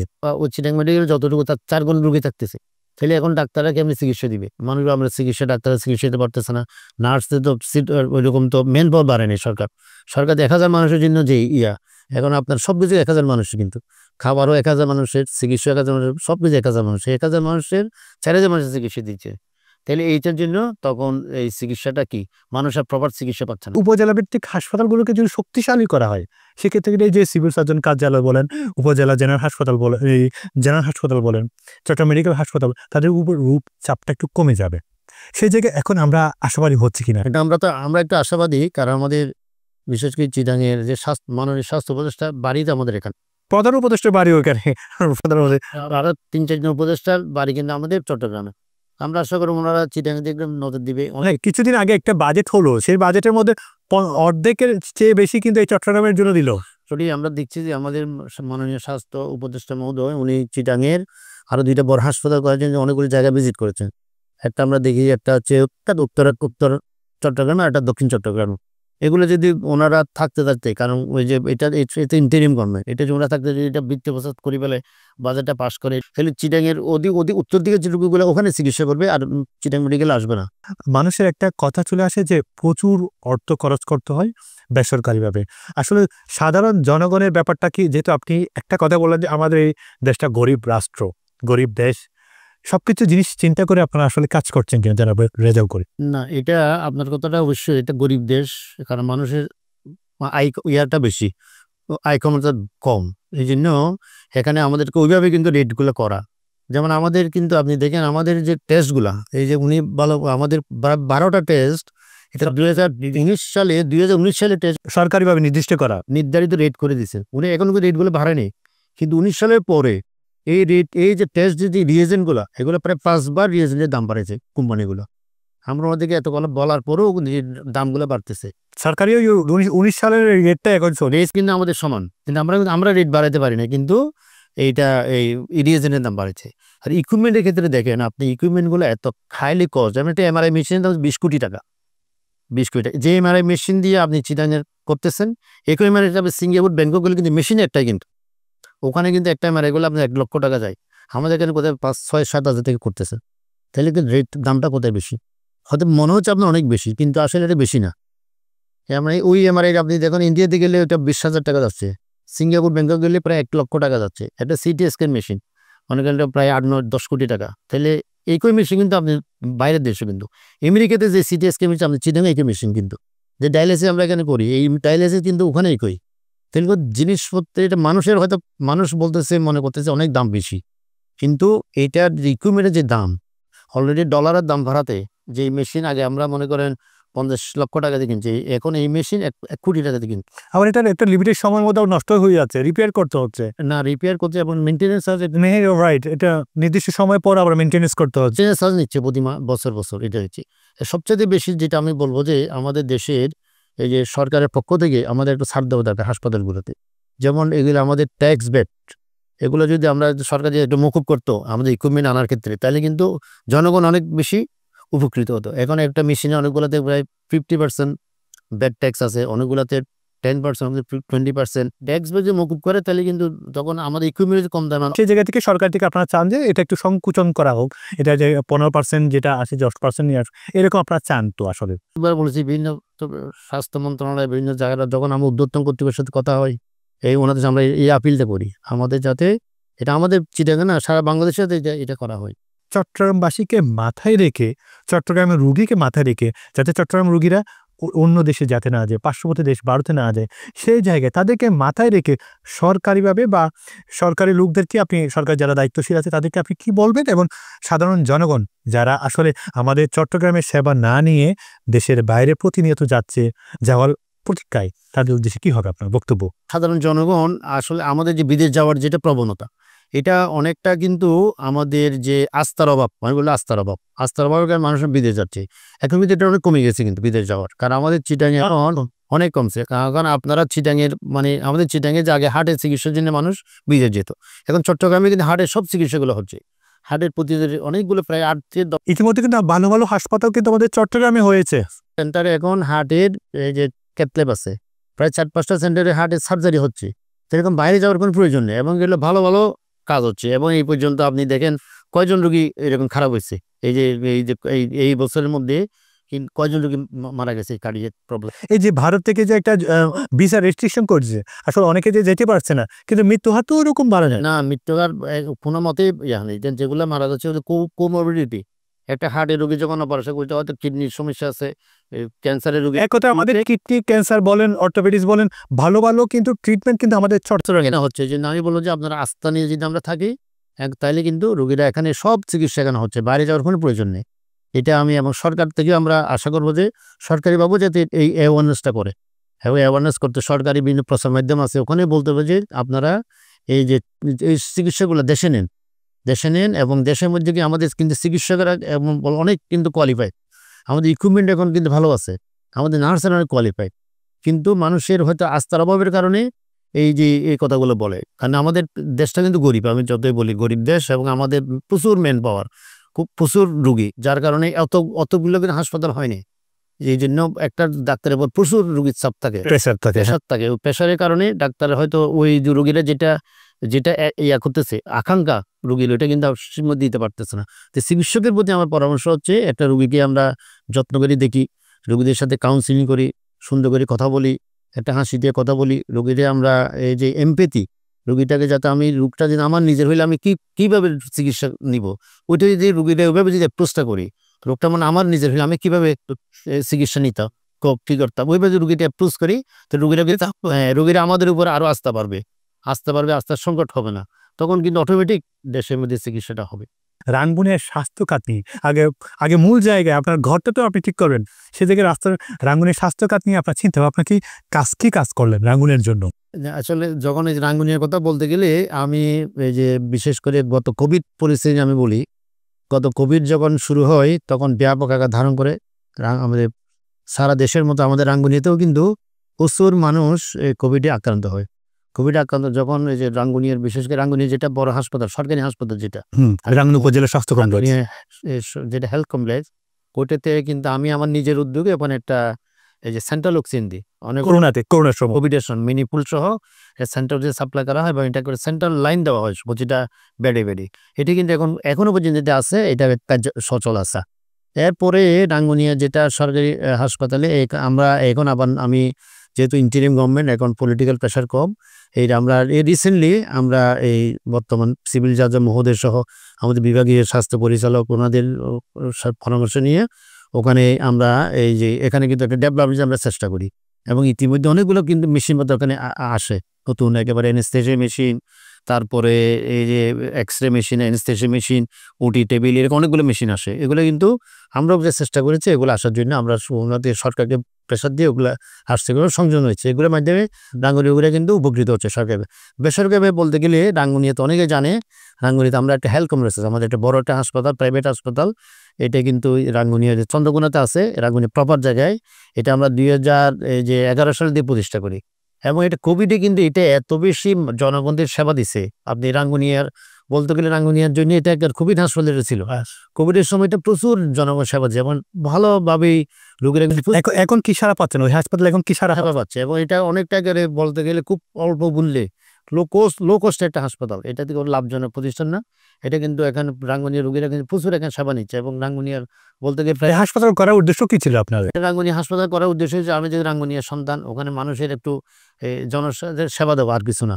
ওটার জন্য ওটার মাধ্যমে আমরা কিন্তু স্কুলে প্রোগ্রাম করি, ব্লাড গ্রুপিং করি, হেপাটাইটিস টিকার ইয়া করি এবং আমরা দাঁতের চিকিৎসাগুলো করি স্কুলে আইয়ের চোখের পরীক্ষা করি। ওই রাঙ্গুনিয়া হেলথ কেয়ারের মাধ্যমে আমরা স্কুলে আমরা প্রোগ্রাম করি। আরেকটা জিনিস আপনাদের ভালো লাগলো সেটা হচ্ছে পারবিউর তত্ত্বাবধানে বিভিন্ন হাসপাতালে আপনার পরিষ্কার পরিচ্ছন্নতা ও ব্যাপারটা নিয়ে আসেন। আসলে সরকারি হাসপাতালগুলোর একটা যেটা অভিযোগ সেটা হচ্ছে অপরিষ্কার, আপনার পরিষ্কারের জন্য ব্যাপক কাজ করেন। আমাদের এটা মানে হচ্ছে কি, কারণ সরকার এবং বেসরকারি দুইটা মিলে একসাথে আসলে দেশে উন্নয়নে কাজ করতে হবে একসাথে উদ্যোগে। কারণ সরকারিতে এরকম যে মানুষ যত বলে এত মেন পাওয়ার থাকে না, যে এটা পরিষ্কার এত মেন পাওয়ার থাকে না। আমি একটা পার্সোনাল আমার নিজস্ব উদ্যোগে আমাদের পারবি টিম নিয়ে আমরা প্রতি মাসে একটা হাসপাতাল চট্টগ্রাম যেগুলা স্বাস্থ্য কমপ্লেক্স, এগুলো আমরা ডিপ ক্লিনিং ব্যবস্থা করি একেবারে পুরো হাসপাতালটায়। এখন একটা আপনার রাঙ্গুনিয়ার স্বাস্থ্য খাত নিয়ে একটু ভবিষ্যৎ পরিকল্পনা কি? আমার আরেকটা পরিকল্পনা হচ্ছে যে রাঙ্গুনিয়াতে বিশেষ করে আমাদের রাঙ্গুনিয়া যে হেলথ কেয়ার আছে ওটার মধ্যে আমরা প্রত্যেকটা ইউনিয়নে যাতে একটা সাব সেন্টার করা, ওইটা হবে ওইটা যাতে অন্তর্ভুক্ত রোগীরা মানে আউটডোর সার্ভিসটা পায়।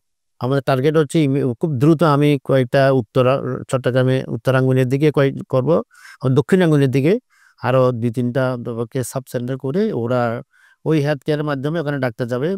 এখন তো লিচু বাগানস্থ যে আছে সেটা তো সিনিয়র ডাক্তার আছে, সে জায়গায় যে ইউনিয়ন ভিত্তিক যেগুলোতে করবে সেগুলো ডাক্তারগুলো ওগুলো আমাদের ডাক্তার অ্যাপয়েন্টমেন্ট দিবে, আমরা অ্যাপয়েন্টমেন্ট দিয়ে এটা আমাদের একটা পরিকল্পনা। এটা আমরা মানে আপনাদের নিজস্ব ডাক্তার দিয়ে করবেন? থাকবে নিজস্ব ডাক্তার থাকবে, ওরা আউটডোর হিসেবে, ওটা রোগী ভর্তি হবে না কিন্তু আউটডোর হিসেবে ওখানে চিকিৎসা দিবে আউটডোরে।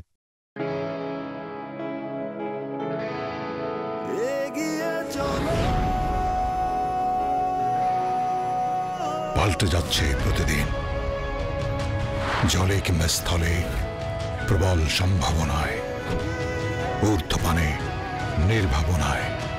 সেই সম্ভাবনাকে শক্তিশালী করতে, দীর্ঘস্থায়িত্ব নিশ্চিত করতে, নিরাপত্তার প্রতিশ্রুতি। HM Steel Expert HM Expert B500 CWR। স্বাধীনতার সুবর্ণ জয়ন্তীতে নতুন বাংলাদেশ গড়ার প্রত্যয় এলো HM স্টিল। অভিজ্ঞ কর্মী বাহিনী, প্রতি স্তরে যত্ন। HM Steel Expert B500 CWR। স্বাধীনতা এনেছি, স্বাধীনতা রাখবই, শক্ত হাতে গড়ব দেশ। দৃঢ় মজবুত শক্তিতে অটুট HM steel. Spell magic. MAGIC magic.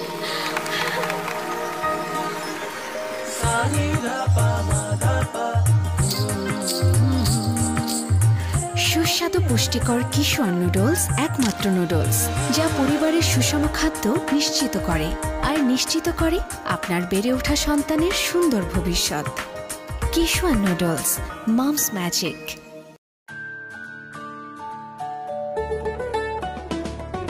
Kishwan pasta, yummy Kishwan pasta, আজ হবে সবার ফেভারিট নাস্তা। কিশোয়ান পাস্তা প্রতিদিন চাই, হেলদি টেস্টি মজা করে খাই। Kishwan pasta macaroni, It's tasty, fantastic and yummy. মায়েদের আস্থা Kishwan pasta. Kishwan muffin cake. হইচই মাতামাতি করি সবে কারাকারি, কিশোয়ান মাফিন কেক। উল্লাসে আনন্দে লুকোচুরি খেলাতে, কিশোয়ান মাফিন কেক। আমি মজা, কেকের রাজা। কিশোয়ান মাফিন কেক, কিশোয়ান মাফিন কেক, খাও মাস্তিতে হারিয়ে যাও। কিশোয়ান মাফিন এগিয়ে চলো, পাল্টে যাচ্ছে প্রতিদিন, জলে কিংবা স্থলে, প্রবল সম্ভাবনায়, ঊর্ধ্বপানে, নির্ভাবনায়। সেই সম্ভাবনাকে শক্তিশালী করতে, দীর্ঘস্থায়িত্ব নিশ্চিত করতে নিরাপত্তার প্রতিশ্রুতি। HM Steel Expert। HM Expert B500 CWR। স্বাধীনতার সুবর্ণ জয়ন্তীতে নতুন বাংলাদেশ গড়ার প্রত্যয়ে এলো HM স্টিল। অভিজ্ঞ কর্মী বাহিনী, প্রতি স্তরে যত্ন। HM steel expert B500 CWR। স্বাধীনতা এনেছি, স্বাধীনতা রাখবই, শক্ত হাতে গড়বো দেশ। দৃঢ়, মজবুত, শক্তিতে অটুট। HM steel. Spell magic. MAGIC magic.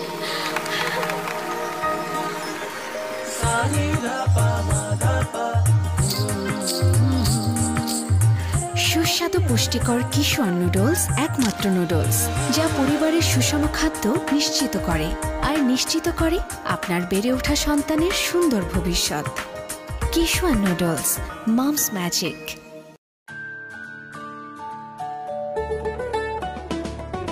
Kishwan pasta, yummy Kishwan pasta, আজ হবে সবার ফেভারিট নাস্তা।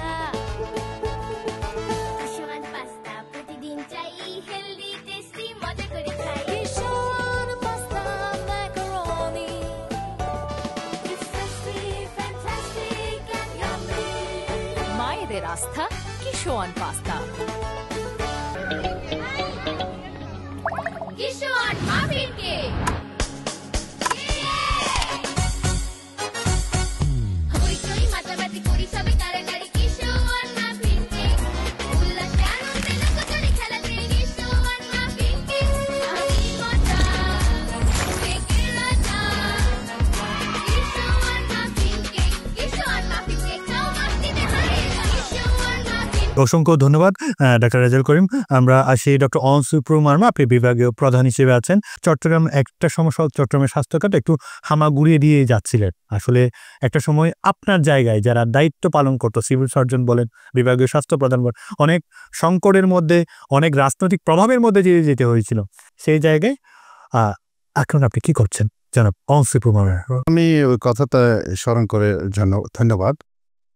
নাক বরাবর চলবো এ কথা বলছে, কারো সুপারিশ কারো তদবির আমার শোনার আমার কোনো ইয়ে নাই। হ্যাঁ, যেমন তার এক্সাম্পল হইল, আমি এই যে আমি যেই সময় থেকে আসি, সেই সময় থেকে আমি কোনো ভয়ভীতি প্রতি কোনো আমি ইয়ে করি নাই। হ্যাঁ, আমি মানে তাদের কাছে আমি ইয়ে করি না, আমি আমার মতো চলেছি।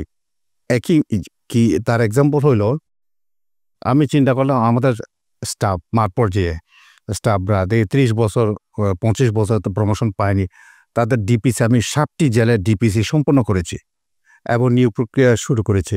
যেমন ব্রাউনবাড়িয়া, যেখানে কেউ যেতে ভয় পাইত অনেকে, কুমিল্লার মতো বড় জায়গা, এবং আমরা লাস্টলি যে ফেনীতে, হ্যাঁ আমি ওই যে গত এক সপ্তাহ পুরো সপ্তাহ ওখানে ছিলাম। হ্যাঁ, প্রশ্ন করা থেকে পরীক্ষা নেওয়া এবং প্র্যাকটিক্যাল নেওয়া এবং আমাদের ভাইবা টেস্ট করে শুরু করে একদম কমপ্লিট রেডি করে দিয়ে আসছি। সেইভাবে আমি চাইছিলাম 11টি জেলায় আমাদের ডিপিসি, রেগুলার ডিপিসি এবং নিয়োগ প্রক্রিয়া সম্পন্ন করে আমাদের খালি পোস্টগুলি ফিল আপ করা। যেমন সরকারকে আরেকটা বিষয়ে ধন্যবাদ জানাই যে এই সরকারকে, ইন্টারিম গভর্নমেন্টের সরকারকে, আমাদের কষ্টটা ওনারা শুনেছেন। আপনি বলেছেন যে আমরা বলি কিনা, আমরা আমাদের সমস্যার কথা উপরে উপস্থাপন করি এবং ওনারা রেসপন্স করে। যেমন এক সময় ছিল যে বাংলাদেশে উপজেলা লেভেলে উনিও জানেন যে মেডিকেল অফিসার মাত্র 2 জন। তাদেরকে যে আউটডোর করতে বলা হয়, ইমার্জেন্সি ডিউটি করতে বলা হয়, বিভিন্ন ইয়াতে করা হয়, তাই না? কিন্তু তা দিয়ে হয় না। এখন স্ট্যান্ডার্ড সেট আপ হয়েছে। একটা উপজেলা হেলথ কমপ্লেক্স 31 শয্যা হইতে পারে, 50 শয্যা হইতে পারে, 100 শয্যাও আছে কোনো কোনো জায়গায়। তাদের কি এরকম সেট আপ থাকা দরকার আমাদের বেটার সার্ভিস এনশিওর করার জন্য।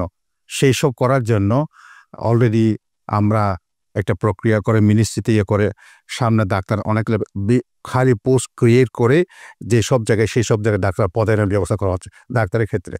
একইভাবে শুধু ডাক্তার নয়, অন্যান্য সাপোর্টিভ স্টাফ তাদের ক্ষেত্রেও এই ব্যবস্থা গ্রহণ করা হচ্ছে। হ্যাঁ, এটা গেল।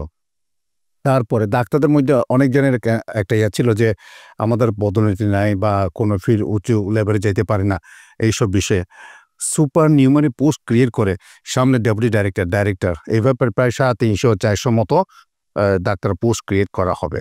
সেখানে প্রয়োজনীয় পদোন্নতি দেওয়া হবে। এখন মেডিকেল কলেজগুলি টিচিং স্টাফ থেকে শুরু করে সব জায়গায় প্রমোশনের এটা চলছে। ডাক্তারের যে মনের যে দুঃখ যেটা ছিল সেটা আর এটা থাকবে না, এটা একটা বিষয়। আর সক্ষমতা বাড়ানোর ক্ষেত্রে এইগুলি একদিনও হবে না, কিন্তু কার্যক্রম শুরু করে দিয়েছে সরকার। যেমন আপনি জানেন যে একটা কমিশন গঠন করা হয়েছে। কমিশন হলো সারা সে চলমান বিদ্যমান সমস্যাগুলি চিহ্নিত করা এবং সুপারিশ, কংক্রিট সুপারিশ যে কী সংস্কার কমিশন কীভাবে কোথায় কী কাজ করলে আমাদের স্বাস্থ্য ক্ষেত্রে উন্নয়ন হবে। হ্যাঁ, সে এইভাবে কাজ চলছে। যেমন একটু আগে আমার বন্ধু বলেছেন যে হ্যাঁ, কিছু হাসপাতাল সরকারিভাবে হবে এবং যেইভাবে যে সোর্সে আসুক না কেন, দক্ষিণ চট্টগ্রামে একটা আর উত্তর চট্টগ্রামে, হ্যাঁ, একইভাবে ওই রাষ্ট্রের ওইদিকেও হবে। হ্যাঁ, এর বাইরে আপনি জানেন যে চিরাং মেডিকেলে বার্ন অ্যান্ড প্লাস্টিক সার্জারি যে হাসপাতাল 150 শয্যার, এইটা নির্মাণ প্রক্রিয়া হ্যাঁ প্রায় শুরুর দিকে, তাই না? আচ্ছা, তাছাড়া আমাদের এই যে ক্যান্সারের জন্য, কার্ডিওলজির জন্য, নেফ্রোলজির জন্য হাসপাতাল একটা শেষের দিকে, সেই সব যদি করি তাহলে আমাদের এই যে চাপটা এটা কিডনি রোগীদের জন্য খুব সুখবর হবে। কিন্তু এই ব্যাপারটা জায়গা ফান্ডের একটা ইনভেস্টিগেশন কমপ্লেক্স হচ্ছে। হ্যাঁ, যেমন আমাদের প্রায় সময় বলা হতো সিটি স্ক্যান মেশিন অনেকদিন ডিস্টার্ব থাকে, এমআরআই মেশিন কয়েক বছর অচল ছিল। হ্যাঁ, সেইগুলি সামহাও আমরা কিছু সংগ্রহ করে আমরা করেছি চিরাং মেডিকেলে। তারপর ইনভেস্টিগেশন কমপ্লেক্স হলে সিটি স্ক্যান মেশিন আলাদা 2টা আসবে। অন্যান্য প্রয়োজনীয় লজিস্টিক্স যেটা বলে আমরা, সেগুলি সব সস্তান হবে। হ্যাঁ, তারপরে এর বাইরে যেখানে যেটা দরকার, হ্যাঁ, আর চিটাং এই যে মেডিকেল ইউনিভার্সিটি যেটা, তাই না, সেখানে ভার্টিক্যাল এক্সটেনশনের মধ্যে 500 শয্যার আলাদা হাসপাতাল করার পরিকল্পনা আছে। হ্যাঁ, এবং সেখানে টোটাল সক্ষমতা হয়তো 1000 বেডের আরও বেশি হবে। হ্যাঁ, তারপরে একইভাবে বিভিন্ন জায়গায়, হ্যাঁ, শুধু এখানে নেই, সারা দেশে এইভাবে প্রক্রিয়া চলমান আছে। তারপরে আরও এই যে ডাক্তার প্রায় 3500-5000 ডাক্তার নিয়োগের প্রক্রিয়া চলমান আছে। কারণ আমাদের যে এই মাসের 24 তারিখ লাস্ট ডেট ছিল যে আমাদের শুধু উপজেলা লেভেলে ডাক্তারের স্বল্পতা আমরা করেছিলাম আগে। এখন জেলা হাসপাতাল, হ্যাঁ, এই সব জায়গায়ও ডাক্তারের পোস্ট, হ্যাঁ, বাড়ানোর জন্য, হ্যাঁ, ডাক্তার যেখানে মানে স্ট্যান্ডার্ড সেট আপ হয়ে গেছে না, একটা জেলা হাসপাতাল, উপজেলা হাসপাতাল, বিভিন্ন পর্যায়ে হাসপাতালে জনবল কত থাকার কথা, কত আছে, আর কত বাড়ানো দরকার, এইসব বিষয়ে কথাবার্তা করে আমরা প্রস্তাব করার জন্য বলেছে, আমরা জমা দিয়েছি। হ্যাঁ, সেটা হলে একদম সেন্ট্রালে মিনিস্ট্রিতে বসে নতুন ডাক্তার সেপ্টেম্বরের মধ্যে নতুন নিয়োগ হবে, হয়তো এর ভিতরে আর কি নিয়োগ হবে। তারপরে যে সব জায়গায় ডাক্তারের স্বল্পতা সেগুলি ফিল আপ করা হবে। সুতরাং সরকার কাজ করছেন, আমরাও কাজ করছি। আমরা আশাবাদী সামনের দিনগুলিতে আমরা অত্যন্ত ফলপ্রসূ একটা স্বাস্থ্য খাত দেখতে পাবো। এবং আপনি যে কথা বলছিলেন, আমি ডিপিসি করেছি, নিয়োগ দিয়েছি, লোকজন তদবিরের হইয়া নিয়োগ দিত না, টিপিসি করতো না। আমি নাক বরাবর যাই, চলি, হ্যাঁ, কারো কথা শুনি না, আমি আমার মতো করে চলি, কোনো অসুবিধা নাই, একদম আনডিস্টার্ব। এবং যে কোনো নিয়োগের জন্য আমি বলি যে যখন এই ইলেকশন হোক না কেন, কিন্তু আমি মনে করি ডিসেম্বরের ভিতরে যদি সব কটা নিয়োগ বা যা যা করা আছে একদম ভেরি ট্রান্সপারেন্টলি এগুলি করা সম্ভব। সংকট আপনি দেখেন না সব জায়গায় সিমসাজ ওবিসি সব জায়গায় সংকটগুলি, সেই জন্য বলছি। আরেকটা বিষয়, আমি আরেকটা উদ্যোগ নিচ্ছি। আগে ছিল 3টা ওয়ার্ড একটা ইউনিয়নের, 3টা ওয়ার্ড থেকে 9টা ওয়ার্ড হইল। 9টা ওয়ার্ড হলে প্রতি ওয়ার্ডে একজন স্বাস্থ্যকর্মী হওয়ার কথা না? আমাদের সারা দেশব্যাপী জনবল বেড়েছে, জনসংখ্যা বেড়েছে না? তাই সেখানে প্রতি ওয়ার্ডে যদি স্বাস্থ্যকর্মীর জন্য কাজ করতে হয়, তাহলে আমাদের ওখানে যে পদ সৃজন এটা জরুরি। সেই জন্য আমরা স্থানীয় সরকার, জেলা প্রশাসন তাদের মাধ্যমে সমন্বয় করে আমাদের প্রত্যেক জায়গায় যেই সব জায়গায় দরকার আছে সেই সব জায়গায় পদ সৃজনের প্রস্তাব করতে হবে, সেন্ট্রালি অ্যাপ্রুভ করতে হবে।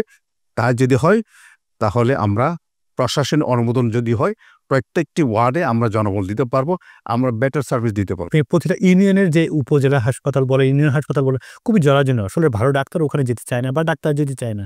তো সেগুলোর ব্যাপারে আপনাদের চিন্তা কি? আসলে আপনি জানেন যে আপনার 10 শয্যার হাসপাতালটা আপগ্রেডেশন 31 শয্যা 50 শয্যা হলে সেখানে আমরা এবং বেটার সার্ভিস এনশিওর, বিশেষ করে যে যাতে উনি বলেছেন যে সার্ভিসটা উপজেলা লেভেলে দেওয়া সম্ভব, তাদেরকে কেন আমরা মেডিকেল কলেজে ইনভাইট করব? মেজরিটি চিকিৎসা যদি আউটরিচ সেন্টারে হয়ে যায় তাহলে এখানে চাপ পড়বে না। চিরা মেডিকেল যান, শিশু ওয়ার্ডে এক বিছানায় 5 জন শিশু রোগী ভর্তি হয়।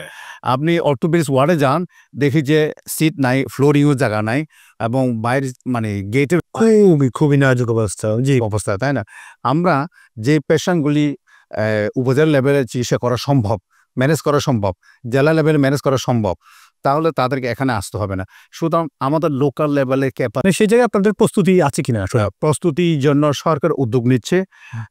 প্রতিটি জেলায়, উপজেলায় যে ক্ষেত্রে বিশেষজ্ঞ দরকার, যেমন অর্থোপেডিক সার্জনে অ্যানেস্থেসিওলজি দরকার যাতে সার্জারিগুলো করতে পারে, হ্যাঁ, যেমন আর গাইনি জন্য এক কথা লজিস্টিক্স প্লাস জনবল দুই ক্ষেত্রেই যাতে স্বয়ংসম্পূর্ণভাবে কাজ করতে পারে সে উদ্যোগটা গ্রহণ করা হচ্ছে।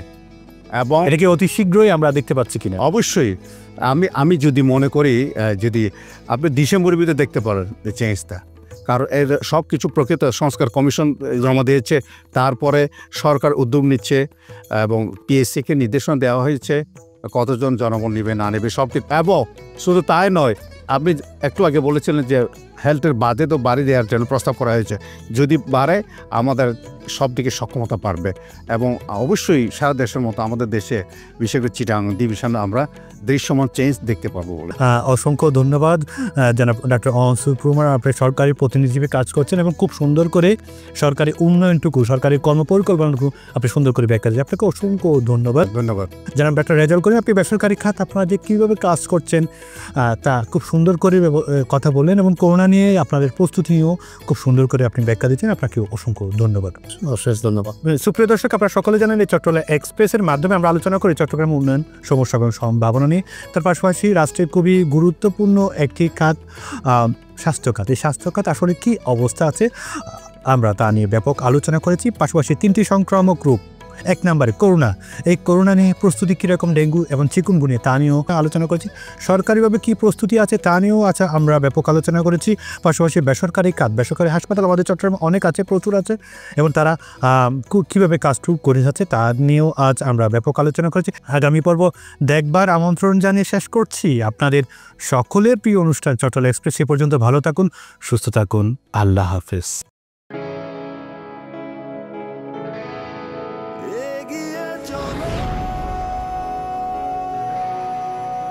পাল্টে যাচ্ছে প্রতিদিন, জলে কিংবা স্থলে, প্রবল সম্ভাবনায়, ঊর্ধ্বপানে, নির্ভাবনায়। সেই সম্ভাবনাকে শক্তিশালী করতে, দীর্ঘস্থায়িত্ব নিশ্চিত করতে, নিরাপত্তার প্রতিশ্রুতি। HM Steel Expert। HM Expert B500 CWR। স্বাধীনতার সুবর্ণ জয়ন্তীতে নতুন বাংলাদেশ গড়ার প্রত্যয় এলো এইচএম স্টিল। অভিজ্ঞ কর্মী বাহিনী, প্রতি স্তরে যত্ন। HM steel expert B500 CWR। স্বাধীনতা এনেছি, স্বাধীনতা রাখবই, শক্ত হাতে গড়ব দেশ। দৃঢ়, মজবুত, শক্তিতে অটুট। HM steel. Spell magic. MAGIC magic.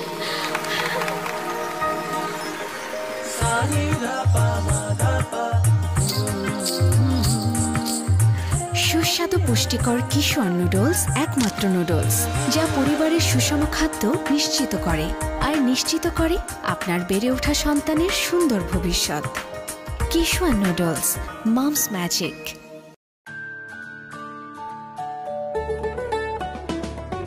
Kishwan pasta, yummy Kishwan pasta, আজ হবে সবার ফেভারিট নাস্তা।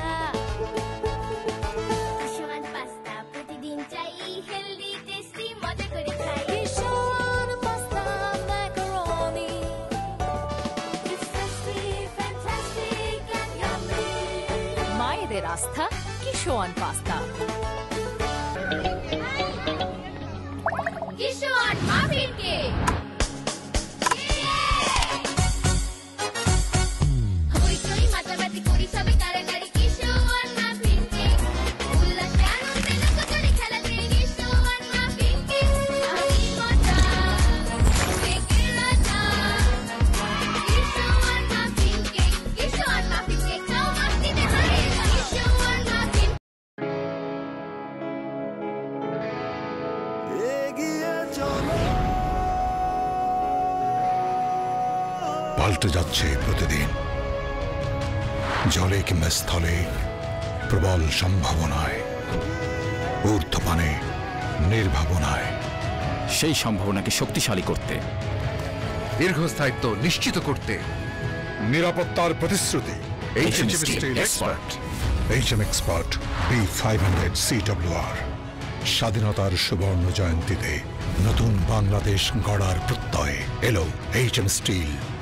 অভিজ্ঞ কর্মী বাহিনী, প্রতি স্তরে যত্ন। HM steel expert B500 CWR।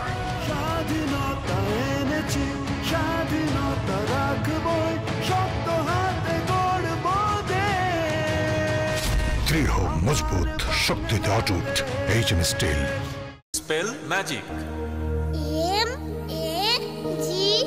MAGIC magic.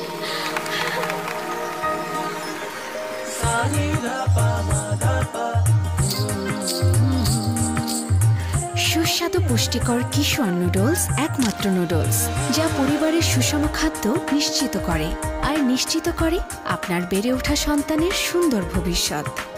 কিশোর নুডলস, মমস ম্যাজিক।